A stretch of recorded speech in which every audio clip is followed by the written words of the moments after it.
হয়েছিলেন। এবার supreme court এই 20 জন এনসিপিআই সাংসদকে নোটিশ পাঠালো। অভিষেক বন্দ্যোপাধ্যায়ের অভিযোগ নিয়ে 7 দিনের মধ্যে জবাব চেয়েছে লোকসভার সচিবালয়। দেখুন, সুপ্রিম কোর্ট যেটা দিয়েছে, আইনের কাজ আইন করবে। অতএব আমাদের ভারতবর্ষের সংবিধানে যে আইনে যেটা আছে সেই সিস্টেম চলবে। অতএব ধরুন আজকে শুনলাম নাকি লেটার করেছে, কারণ ওরা যে ধরনের ধরুন ওরা আর কি নিজেকে পীর বাঁচাতে এসেছে যে আমাদেরকে বাঁচতে হবে, এবং সেই জন্যে হয়তো আজকে তারা তৃণমূলটা ছেড়েছে। রাজনীতির ব্যাপারে বেশি কিছু বলবো না, সে যে যার ইচ্ছা, তার নিজস্ব অধিকার আছে। আমাদের ভারতবর্ষ সংবিধানের অধিকার দিয়েছে যে আপনি আপনার বলার অধিকার আছেন, আপনার পড়ার অধিকার আছেন, আপনার খাওয়ার অধিকার আছেন। অতএব এই ব্যাপারে আমি কিছু বলবো না। কিন্তু যে 20 জন সংসদ যারা আজকে মমতা বন্দ্যোপাধ্যায়ের লোগো নিয়ে জিতে আজকে এনসিপিআই কোথা থেকে এসে কি করলো, এটা সাধারণ মানুষ কিন্তু ভালো চোখে দেখছে না, আমি যেটুকু মনে করি। অতএব আমি যেটুকু মনে করি সাধারণ মানুষ ভালোভাবে দেখছে না। অতএব এই ব্যাপারে বলতে গেলে এই যে 20 জন সংসদ দেখছেন না, এরা অত্যন্ত অ্যাকচুয়ালি নিজের স্বার্থ সেমবেশি। এরা কোনো পার্টির নয়। কোনো মানুষের যদি নীতি আদর্শ না থাকে তাহলে সে কোনো পলিটিক্যাল পার্টির নেতা হতে পারে না, আমি যেটুকু জানি। একটা মানুষের এথিক্স আছে। দেখুন আমি একজন প্রাক্তন কমান্ডো, আপনারা জানেন আমার নাম সুজয় মণ্ডল, এক্স কমান্ডো। তাহলে কমান্ডো যেহেতু আমি বলি, কারণ আমার একটা নীতি আদর্শ আছে। আমি একজন ফৌজি জওয়ান। সেক্ষেত্রে বলতে গেলে আমি আমার নীতির বাইরে যাব না কোনোদিন। রাজনীতির ছত্রছাড়ায় যাওয়ার কোনো ইচ্ছা নেই। কারণ সেটা ইচ্ছা কেন নেই, কারণ আমি রাজনীতিতে প্রবেশ করে করতে পারবো না, হয় না, কাউকে জিন্দাবাদ বলতে পারবো না। সেটা একটা বিরাট বড় ফ্যাক্ট। আর তার সঙ্গে সঙ্গে আমার একটা নীতি আদর্শ আছে। আমাদের যে ভারতবর্ষের যে সংস্কৃতি, ভারতবর্ষের যে সেনাদের যে এবং প্যারামিলিটারি যে নীতি আদর্শ, সেই আদর্শকে আমি মান্যতা দিই।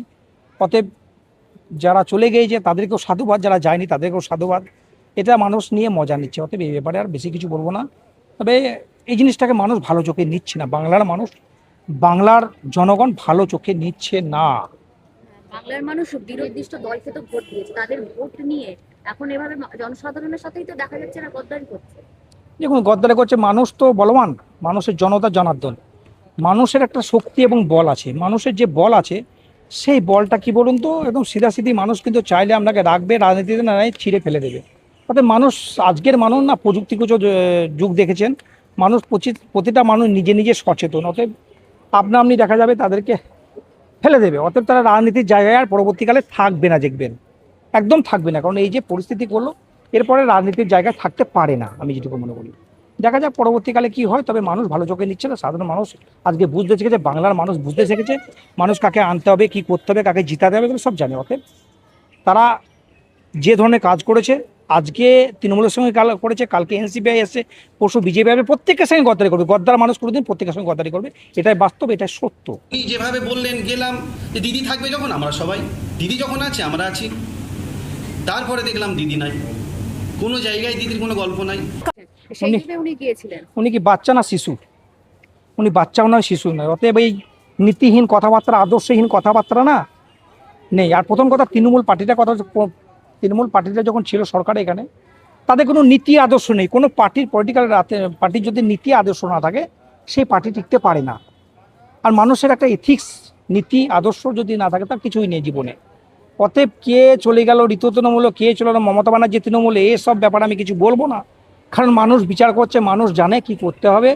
অতএব এই ধরনের লোক, জুমলাবাজি লোক সাধারণ মানুষ কিন্তু নিচ্ছে না। এবং সে আজকে বলছে যে না ভাই, আমি তো আমাকে মমতা ব্যানার্জি নাই। কেন, তুমি কি শিশু না বাচ্চা? দুধ খাচ্ছিলে। এই ধরে বাচ্চাদের মতো কথাবার্তা মানুষ মানবে না। তুমি নিজে শয়তান, সেই জন্য শয়তানি করা শুরু করছে। অর্থাৎ আপনার সেই কথার কোনো বেশ নেই। অর্থাৎ এটা আপনি অন্যায় করেছেন, ভুল করেছেন, সেটা স্বীকার করতে হবে, এটাই বাস্তব। এসব বাচ্চা, আমি তো বললাম প্রথমে, বাচ্চা নাকি, বাচ্চার মতো কথা বললে কেউ শুনবে না। এই বাচ্চার বাচ্চার কথাবার্তা এটা ঠিক নয়। মানুষ সেই রূপে নিচ্ছে না, এটা ভুল এবং নীতিগত আদর্শগত ভুল বলতে পারে।